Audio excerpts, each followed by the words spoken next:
Cloud. Right, good morning. This is the Yoga Sutras of Pantanjali, Book 4, Sutra 13. Whether these ever-present characteristics or forms are manifest or subtle, they are composed of the primary elements called the three gunas. The photos, I think he's referencing, I think it was a couple of days back, we talked about how all the moments are in a photo album and we're arranging them, and a part of dismantling this process through meditation practice is stopping the organization of the photos into like delineating them according to time. So the photos are all made of ink. In the last section, the nature of the subconscious impressions was described, including a statement that past and future exist in the present reality, although appearing to be different because of having different characteristics or forms.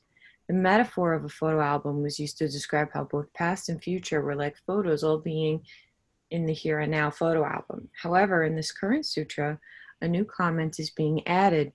That is, all of these different photos, whether appearing to be past or future, and regardless of characteristics or form, are all made entirely of ink and nothing but ink. Remember, this is a metaphor, and we're ignoring the fact that the ink is on paper. In addition, the ink in all of the photos is only of three primary colors: blue, yellow, and red. And these create the appearance of different photos by virtue of the different shapes in which the ink is formed. All mental impressions are made of gunas.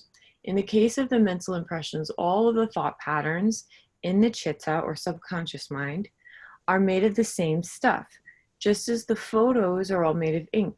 The nature of the stuff of which the thought impressions are made are called gunas, and are metaphorically like the three primary colors, blue, yellow, red, which make up all of the photos. The three gunas are sattva, rajas, and tamas. The three aspects or elements, gunas of prakriti, the subtlest primordial matter or primary constituents, that's the matter that makes up the universe of like the boson field, that's prakriti, are rajas, sattvas, and tamas. So sattvas, the aspect of the subtlest primordial matter, prakriti, which has the nature of existence, light, illumination, sentience, harmony, and clearing. Rajas, the aspect of prakriti, which has the nature of activity, motion, energy, movement, or changing. And tamas, the aspect of prakriti, which has the nature of stability, stasis, darkness, dullness, heaviness, insentience, obstructing, and veiling. Equilibrium between the gunas. When there is perfect equilibrium between the three gunas, there is no manifestation of the universe. It is only when there are fluctuations or modifications, vikaras or vikritis, among them that there begins to be manifestation. Gunas are at all levels, including the subtlest. The principle of the three gunas operate at all levels. For example, one might eat sattvic, light food, rajasic, spicy food, or tamasic, heavy food, which will lead to a sattvic, clear mind, a rajasic, restless mind, or a tamasic, lethargic state of mind.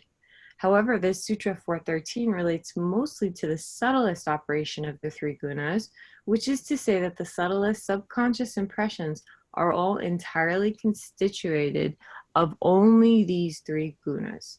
The same core process of discrimination. Because of the veiling process of ignorance or avidya, we do not usually see things as they are.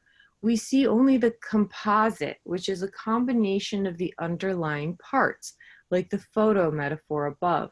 This principle was also described in relation to gross thoughts and impressions, words, and meaning combine to form the appearance of a whole, right? So it's not like we see the thing as they are. We see it the way that we perceived it previously, the words surrounding it, and then the meaning that's placed on it from either ourselves or others.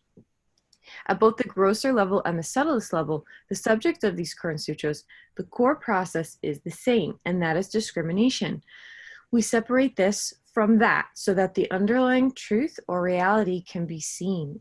Ultimately comes the discrimination between the seer and all forms of seen objects. Little to no as the gunas recede. The subconscious impressions are made of the three gunas of Prakriti and are all witnessed by pure consciousness or Purusha. In these extremely subtle experiences or realizations, one comes to see that there is really very little to know, and gradually the three gunas recede back into the Prakriti from which they arose, along with the realization of liberation or Kaivalya. So this is a quick explanation of Sankhya Yoga. Any thoughts?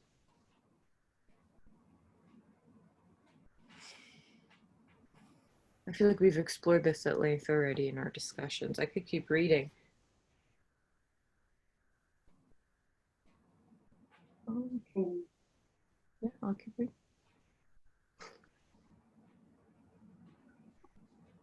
All right, 414. The characteristics of an object appear as a single unit as they manifested uniformly from the underlying elements. Characteristics appear as one unit. The three gunas all manifest together, and the result is the appearance of a single object, rather than seeing the parts which make up the whole. Only the composite is seen, not the three components. The ink appear as one picture.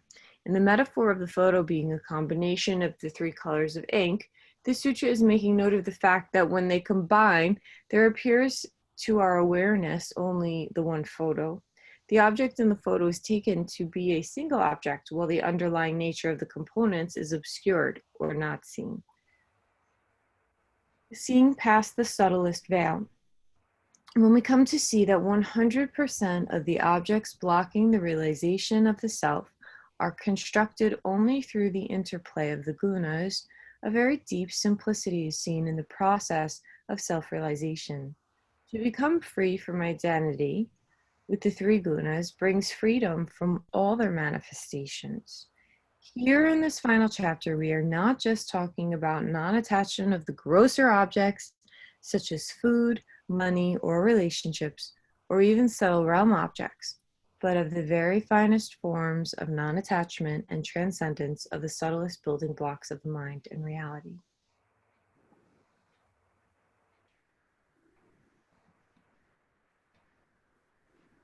All right, but he's saying pretty much the same thing.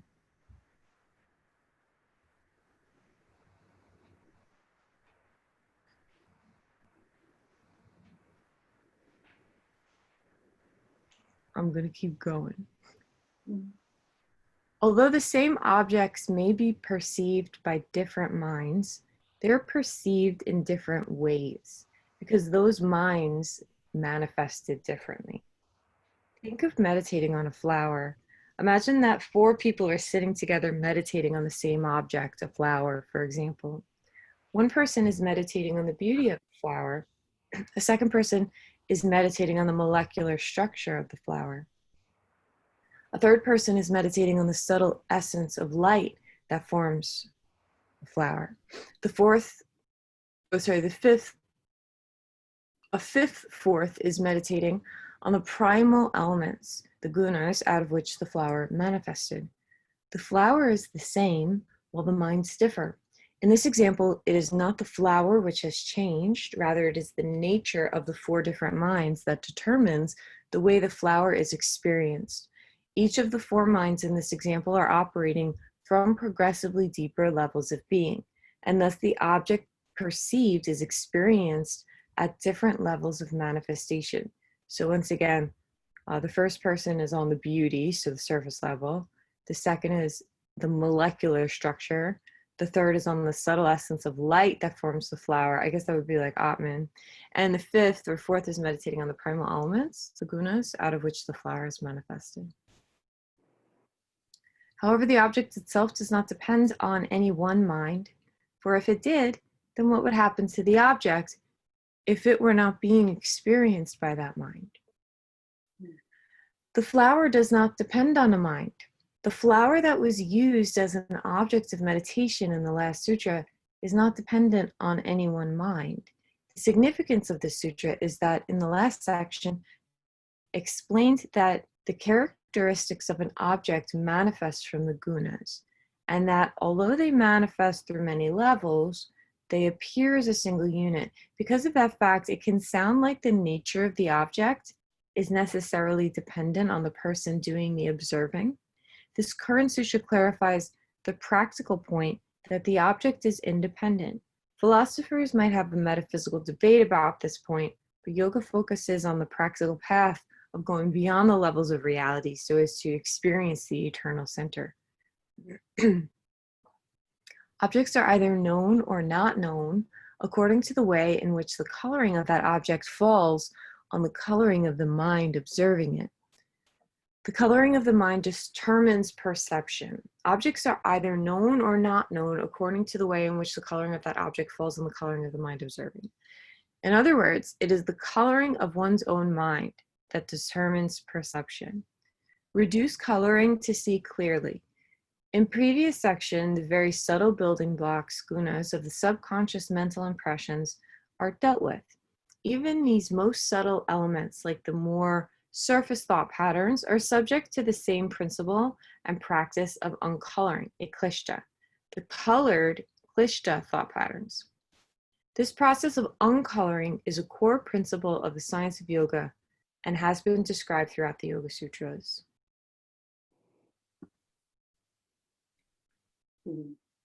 Any thoughts on that?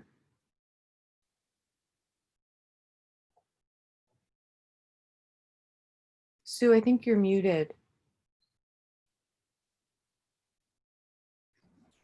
It's like the Platonic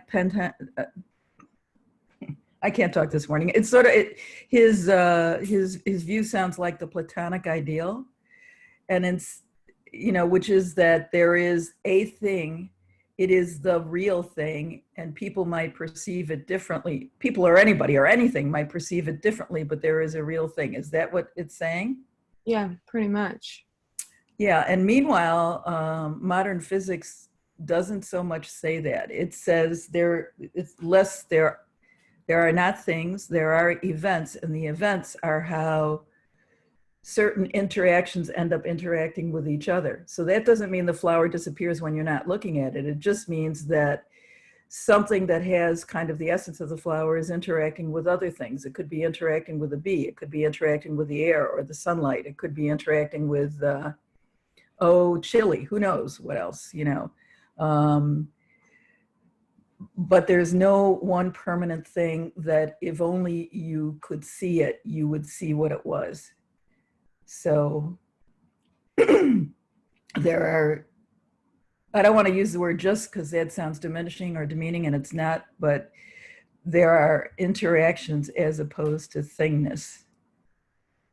I hear you. So yeah, it's kind of interesting, and it's really hard to wrap your head around it. But one analogy that one of the physicists used is that of spider webs. Infinite numbers of spider webs sort of entangling and interacting with each other, and constantly changing based on what they're touching, you know? Mm-hmm. That's what he said a few sutras back, that if there were no gunas, then there would be nothing. Mm-hmm. That it's kind of what you're saying, that it's all interactions. Like, I had someone explain the gunas once as like the things inside the, I'm gonna mess this up. It's like is it the neutron? Am I thinking of the right thing? Like the proton, the neutron, and the Electron, and like how they interact with each other or something. I had someone explain it that way once. But another way is just like the practicality of how atoms move and interact with one another. Like maybe the person who was explaining it was there is really not, except in very instantaneous things. There's no such thing as, for example, a photon or an electron, but there are energy vibrations that interact with other energy vibrations. And so, you know, we have this picture from elementary school, which I still have in my head, you know, you know, there's the nucleus, and then there's electrons that weave around the nucleus, et cetera. And but it's a great picture it was a great picture for me. It really was, but it's not real. That's not how it works. It's all energy interactions. And electrons, when they leave one path and go to another, it's not a thing leaving a path or going to another. It's accrued energy that pushes it to the next level, and then it stays at that level until energy moves in one direction or another for whatever reason. A ray of sunlight hits it, whatever. Mm-hmm. So maybe that's what the person was. Maybe I don't remember the lecture very well, but it sounds like what you're saying is what I have learned. Yeah. It's like it's all, so what they teach is, and this is one of the books that Pam's been struggling through, from Ramacharaka, writes very interesting. This was way back. This was a long time ago. He wrote this book. It was sort of like the intersecting of physics and all of the yoga teachings. He was saying that that prana, which is energy, matter, and consciousness are all actually kind of one and the same thing. They just like move in and out of each other. Yeah.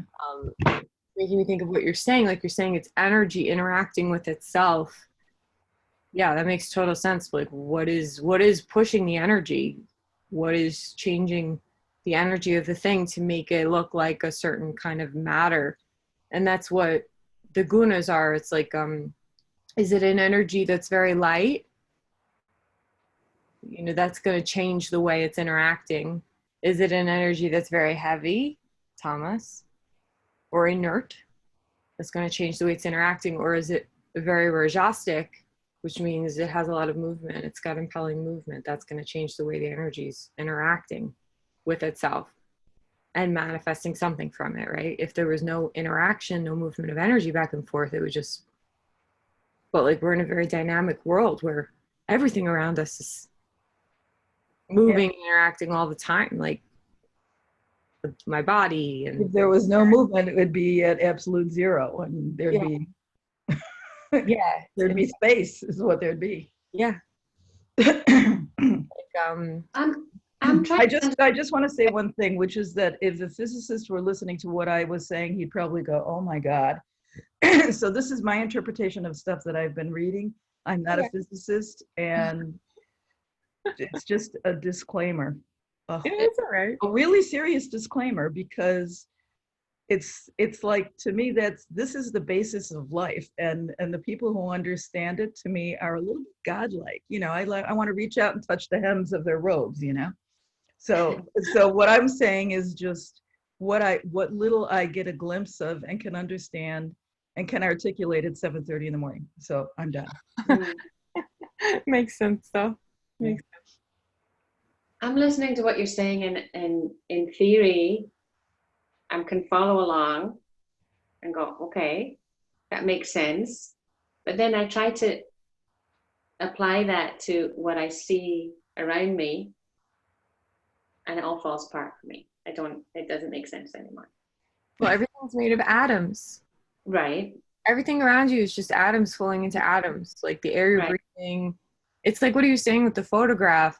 Like we think the photographs are separate because their composite looks different, but they're really just all made of ink.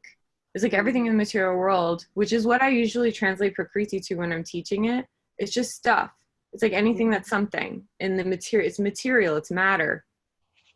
It's all made of the same thing. It's just kind of flowing in and out in different ways according to the energy, like what Sue was saying about what's moving it, what kind of energy is interacting with it. Right. Changes. No, I get that. But then when I look out my window and I see the trees and I see the flowers, I'm like, well, why doesn't that look different at different moments in time? But it does look different at different moments. It does. But essentially it doesn't. Minutely, if things have moved with. But your mind wants to categorize things, and it wants to put things into order. Your mind exists to put things into order, including whatever experiences you've had, so that you can anticipate future experiences and you can survive on the very most basic level. That's why your mind exists. And So you've got a couple of things going. Number one, you got this survival thing operating constantly in your head. And number two, you are structured in a particular way, which allows you to perceive and to then restructure things or reperceive things within certain limits. And I think our limits are just huge, and we have all of this perceptive power.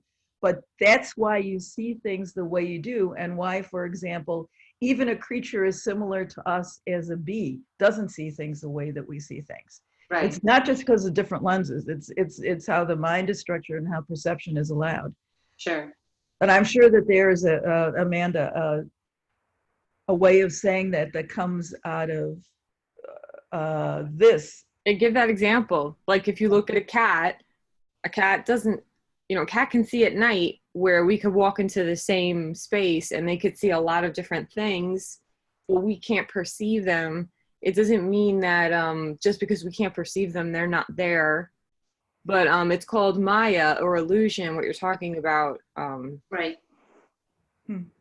It's the idea that in order to make sense of the world, we need this function of illusion. Like that's why the world is illusory to us, because we don't perceive it as it is. We perceive it as we are and what we're capable of perceiving it as. Right. So he's saying like the flower being perceived in several different ways. Like if the cat looks at the flower, the bee looks at the flower, the human looks at the flower, we're all perceiving it in a different way. It doesn't change the flowerness of the event of the flower in its current moment, which within that moment has all of its future moments and past moments combined, but our mind needs to make sense of it. So we say, this is the moment that the flower is in. Right. And there's almost this feeling like what you're saying, like I'm looking at the tree and the tree's not changing. Like there's an illusory mistake of thinking that anything is permanent, when actually, like what Sue was saying, and the yogis teach us too, everything is in flux. In the material world, everything is constantly changing. Like you look at the tree, it's actually growing. It's like when I go to the garden, it's so funny. Everyone, we have all these, so I'm in this gardening forum on Facebook. I have been for maybe like 7 or 8 years, and they're amazing. They're all these farmers and everything. So anytime I had a question or something wasn't working out, I always go into the homesteading forum and ask, and like we would help each other, swap seeds, swap plants, and it was amazing. It's wonderful. It's all these cool people on Long Island. And all of a sudden with the closures, everybody suddenly wants to grow their own food because they're scared about food insecurity. So all of a sudden there's this influx of all these new people on the forum this year. And just yesterday, there was a thread of one person going, I got no zucchinis. I'm so pissed. I'm ready to just rip the zucchinis out of the ground, and none of the tomatoes are red. And then this whole thread of like all these people who just started gardening who are like having a nervous breakdown because their plants aren't doing what they expected to do yet. Yeah. The older gardeners are like, every season is different. Every year is different. Things are going to mature at a different pace. Like you can't have the expectation that things are going to be exactly the same every time, right? It's always different. And that's what sort of being in nature teaches you, that like if I put a zucchini in the ground one year, it's going to grow differently than the next year. It's because like the essence of that particular zucchini is different than the other zucchini. And I can't like put my expectations that it be, you know what I mean? Like it's because it's a hotter season. The tomatoes aren't ripening the way that they would last year. So everyone thinks something's wrong with their tomato plants, but it's like we have this illusion that everything is, that's material is permanent. Like I think, oh, I'm looking at this and like, oh, this has looked this way since I was a little kid. It's always going to look this way. But actually, it could be like decaying or brushing. We brush on it, so then the color changes, or like eventually it's going to be a heap back in the dirt, right? Like, so there's actually this impermanence to everything, but the mind makes sense of things by saying this is forever, this is a permanent thing, and it gets us into trouble all the time and suffering because it's not true. But it's like what you were saying about like the thingness isn't real because it's actually like something's in flux all the time, right? Like I catch where you're going. I feel like you're Yeah very insightful. And so then the other piece of the gunas, where I've tried to understand the gunas in relation to myself rather than in relation to other objects. So, and I've tried to understand it in relation to myself with the idea of balancing the gunas. so that when you're feeling that energy, that rajasic energy, to do something consciously to balance it, because that's not necessarily what I want to, where I want to be. So how is that then? That's my mind or my consciousness messing with the, I mean, like, if the gunas are what makes up all prakriti, me and everything else, my conscious manipulation of that, then I don't know how that fits in. So if we know, so I always use this analogy. I'm really bad at chess because I have not memorized the rules. I haven't mastered the game at all. My husband's very good at it, so if I play chess with him, we end up in a big fight because I That's get so real me. frustrated. You would be fabulous at chess. You what? I imagined you would be fabulous at chess. I just haven't spent time being with it, you know? I think that's why I get so frustrated playing it, because I feel like I could be good at chess. I just like haven't, I'm busy. I don't have enough time to like master it. And then I get frustrated when I sit down and play it because I don't know the rules. I haven't practiced it a lot. So like when it comes to the material world, people are constantly frustrated because they don't understand the laws of the material world. And they're confused and they're an illusion. So they think like one thing is another thing that it's not, and then it disappoints them and they have suffering. So the idea of like learning about the gunas is that you learn that consciousness arranges matter, right? That's the whole thing with Sankhya philosophy. Like all of this began because of consciousness. All of this continues because of consciousness. If I the things around me, I arrange the matter in the room, right? Like I pick the sheets I want to put on the bed. I pick the clothing I want to put on my body. Like there's a certain deciding factor that contributes to that. So if you know that your body and mind are made of matter, and that means that they're subject to, any matter is subject to the gunas, to the influence of the gunas, you can make choices to arrange the matter. It's like, if I'm starting to gain a little bit of weight and I decide I want to lose weight, then I will do X, Y, Z. It's not me. I mean, like if I decide I want the body to lose weight, then I'll, apply force to it in some capacity. I'll apply heat and it'll start to burn calories, and then weight will be lost. And then suddenly the matter has changed according to my decision to change the arrangement of the matter. It's not like matter ever goes anywhere, like you can't, or energy, I mean, doesn't go anywhere. It changes forms, and it's like, it's always changing forms anyway. And the yogi is able to understand this rule and start to direct the change of the form. So like with the gunas, they say the more sattvic you are, your body mind is, the different experience that you'll have. And the yogis are trying to get towards a more sattvic experience in their mind body vehicle. So we eat sattvic foods, we go into sattvic environments, we hang out with other sattvic people, and that arranges, for the moment, the matter of the body. Like you can get to such a sattvic place, and then you just let it go, and just the effects of everything will change. Like my teacher Joshua Green uses this analogy of the car. You can get a nice brand new car. It's nice and clean. It works so great. Park it on the street and leave it there. Don't do anything to that car, and see how the effects of matter change all by themselves. Suddenly it's just shellacked with dirt. The engine starts breaking down because it's not in use. Right? It gets dirty. It's like everything is due in the material world to death, decay, and impermanence. And the yogi knows that. So we have to try to make an effort to preserve and to direct that change. So, the yogis essentially, like, they take all these herbs that slow down the aging process. We do the asana, which keeps the energy flowing through the nervous system. It keeps the body young and healthy. We meditate, which it changes the matter of the brain. Like, that's something that blew scientists' minds. And it was only recently, it was only within the last maybe 10, 15 years that they came to this conclusion that these people who are meditating, have the gray matter of a 20-year-old when they're in their like late 60s. We're like intentionally changing the matter of our bodies. Like they've even they're doing all these studies with telomeres now, which are the ends of your RNA, I think. And when you age, they get shorter and shorter and shorter. People who participate in meditation, and especially kirtan, which blew my mind because it was just a scientific book I was reading, and there was no mention of yoga until this like one section where they're like, what lengthens your telomeres? And the one that was the highest was kirtan. I was like, what? When I saw that, because my mom's like, you got to read this book. You know, my mom's a scientist. She's like, you've got to read this book. So that means Callie will be Callie's going to be young forever. Getting younger. Yeah, and it's like, it's because in kirtan, you're so absorbed in the moment, you're singing, you're meditating out loud, essentially.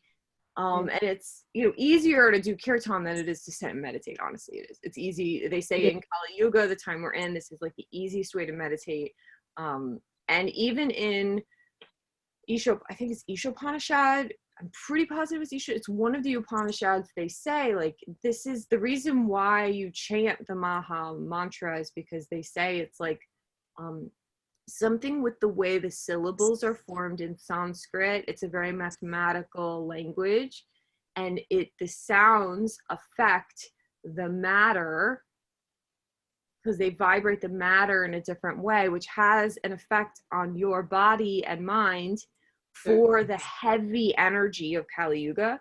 So they say the easiest way to transcend Kali Yuga is to chant the Maha Mantra. And when you're first coming into this and you see these people like walking around the streets of New York City chanting Maha Mantra, and you like in the robes, you're like, oh, are they crazy? Are they crazy people? But like, then you hang out with them and their energy they're so peaceful and calm, like they're sattvic, because they're eating sattvic foods and they're hanging out with sattvic people and they're reading sattvic things and they're participating in sattvic activities, and that lengthens, it changes your DNA that you pass on. Like even the DNA is matter.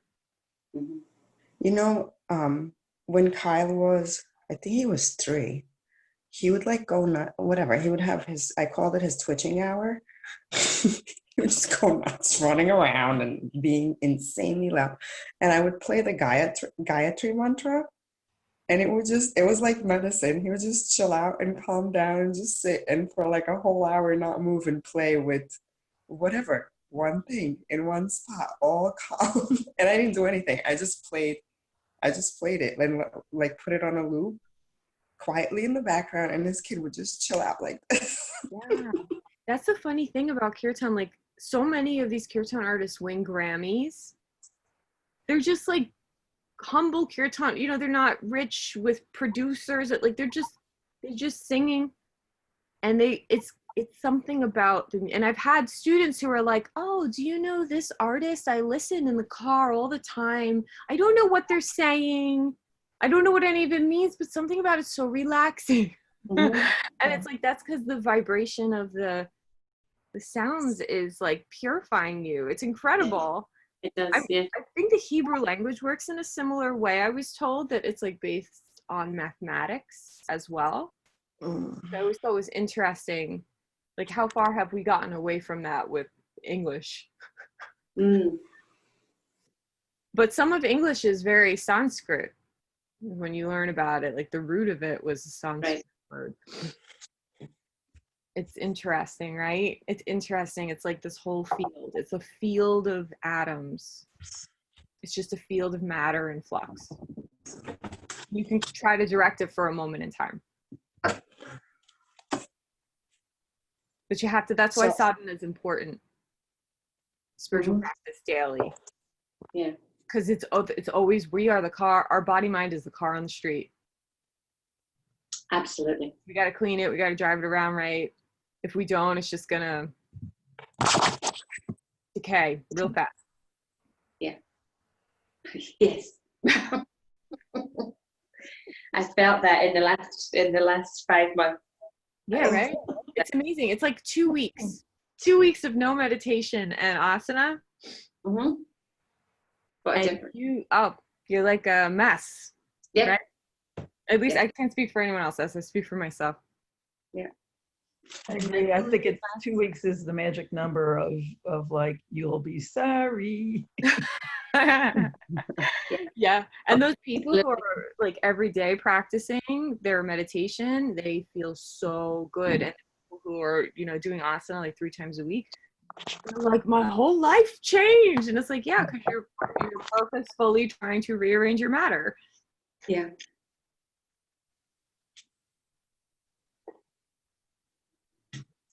Does that make more sense with the I have a trait? question. Yeah. So if you're moving towards more sattvic, does it reduce the level of Maya? Yeah.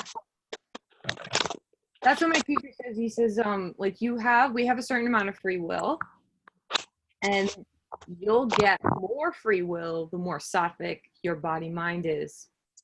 Because when we're in a lot of rajas or a lot of tamas, it's like it's just disturbs the mind, and then you can't see past the disturbances.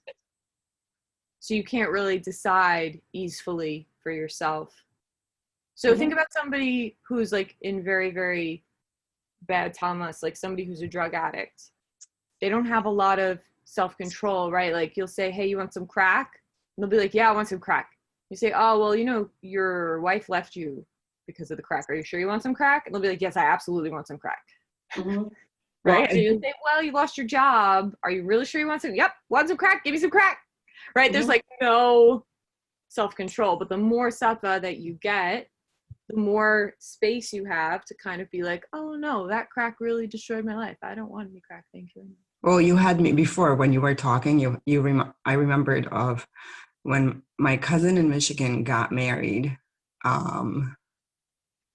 Right as I was going through my divorce, or right after I don't know. It was very close, and I made no effort to get off my trips or swap or nothing because I couldn't go. I just couldn't go. And I love wedding. I mean, I don't like the hoopla, the getting dressed part or whatever, but I love like the essence of wedding, the marriage. And I didn't go to my cousin's wedding because I couldn't go. And that's how, like, it just popped up in my head, like when you're in that, whatever it is, that veil of like marriage and wedding to me back then was like, yeah, right, okay, whatever, let's see how long it's gonna last, because that's where I was stuck. So that's how I was like, yeah, moving into sattva has to reduce Maya automatically. It does, and it makes like more clarity. There's a phraseology of like when you open ajna, you can see things as they are. More. And that requires some kind of sattva to see things as they are, not as we are. Some people try to muscle it by just, they don't have any of these tools, and all right, maybe you could muscle your way there, doing mental gymnastics. But it's just easier when you have a sattvic container. It just makes it easier to do all the things that, all this stuff starts to naturally arise when you do these practices that we're trying to get to in these sutras. It's almost like, it's good to know because then you know what to do. But if you did it anyway, then it would just naturally happen, like spontaneously. Like if you look at these people who live in the woods, who only eat organic foods that are seasonal, who only sleep by the moonlight, who can see the stars, like think about how much more easily, naturally they would be able to enter into these states. It's like we have to do extra work in modern culture to achieve these experiences because we're so far removed from what is sattvic. The Industrial Revolution. I'm feeling that I'm making the analogy for myself, like it's so much easier for me now at this time during the summer. And I know that as soon as we go, as soon as September comes around and you're back with not sattvic, with people who are not sattvic around you, and then it becomes harder to make good decisions. It really does. It's more work to stay where I am now. to stay in the state that I am, where I want to be, closer to where I want to be. It's much harder to do that when you're around people, because you don't get to choose always who you're around when you're working. So that makes it so much harder. And I have to work harder then to keep the other parts going. Yeah. So that, yeah, you know, which is going to be the challenge too, you know, this being able to do this at leisurely, you know, every morning is great. And once school starts again, this is not an option for the morning time, you know. So you know, I'll have to figure that out, because I want to stay in a place where I am now, or even better, you know. No, you just gotta wake up a little earlier before you gotta go to school and do it. I know, that's just like the hardest thing for me. I'm not a morning person. It's the hardest thing for me to get up early, even when I know I should, because it's going to make my day better. It's still really, really hard, but that's the work. Yeah. Because I get up now, because now I make my food every morning as well for my lunch. You know, when I don't do that right now because I can make it at lunchtime. But when I go to school, I make fresh food every morning, and that takes time. I make sure I make it. I get up in time to make time for that. So now to add in, I'll have to figure it out. Back, you're not going to do online. I don't think I could, because I usually leave the house by, you know, shortly after 8 to get down to work. And no, I mean, like, for September, you're going physically back to school. Yep. But they're saying right now. Okay. Elementary school is, middle school for Long Beach, they're saying at the moment, they're saying elementary school's going back full time, and middle school and high school are doing a hybrid. All right. So we're going to have a really nice hazmat suit. Yep, we're going to have the whole class, all the kids who choose to come. Parents can choose to be completely remote in the elementary school if they want to, but they don't get to choose a hybrid. They can choose go into school or be completely remote. So far, this is what they told us last week. This is where they're at. So I'm going to have my 20 children in the class 6 feet apart with masks on. Okay. Of course you know, yeah, and Susan, you're laughing. And I called my assistant principal and said, so I'm just trying to get my head spinning. I'm trying to get my head around how that's actually going to work and how we're not going to do more damage to these 5-year-olds by doing that. This is a very crucial time in their brain development, and this is not. This flies against all the principles of early childhood education. And she said we haven't really gotten to what it's going to look like in the classroom. They're still trying to figure out how to get kids on and off buses and into the building safely. So they haven't really gotten to the part. So they're putting out a plan saying this is what it's going to be. They haven't really thought about what's that going to look like in a classroom of 5-year-olds. And I said, is there a chance that we could wear masks but not socially distance? Because that would be a bit better, because then they could still interact with each other. You can't have 5-year-olds socially distance. How do they learn? They have to interact with each other to learn. There has to be interaction, there has to be play. So this would mean sitting them at a desk the whole day. They're not going to leave to go to specials. They're not going to leave to go to the lunchroom. They're going to have everything in the classroom. So how do you get a 5-year-old to stay at a desk? You give them a device. And I will not do that. But that's what teachers are going to resort to, because that's going to keep a 5-year-old still at a desk in their own space. But I will not resort to that. You got to just won't. Take them outside, Jackie. Well, that's the other thing. You can't. I said how much, how we're going to, how can we do outdoors, but we have limited space outdoors, and it will be scheduled so that there won't be more than one class on the kindergarten playground at a time. Yeah. And to begin with, they were saying that we can't even use the playground because we can't clean the equipment. I was like, well, we have to. Anyway, I've volunteered to be on the committee starting next week for our building.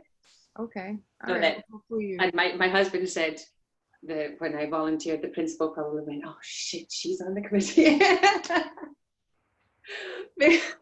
He says, now don't Become go, an advocate.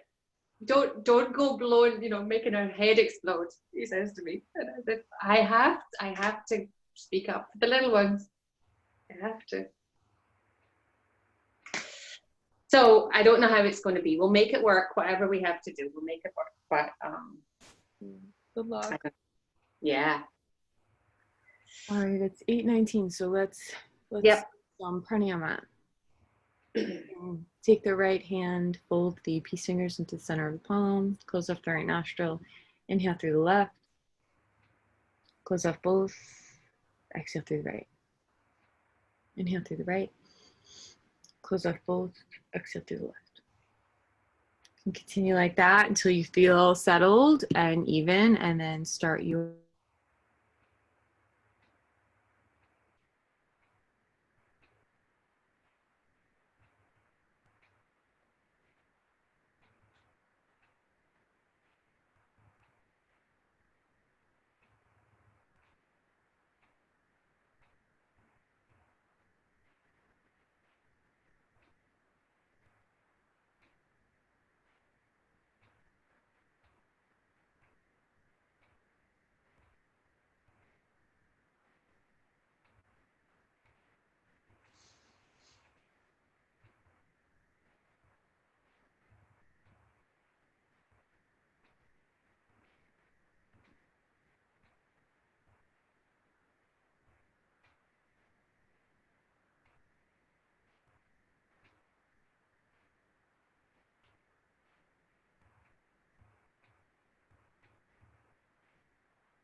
You can bring the hands to prayer, bowing the head. Namaste. Have a great day, everybody. You too. Thank you. See you tomorrow. Bye. Bye. Thank you. Bye, guys.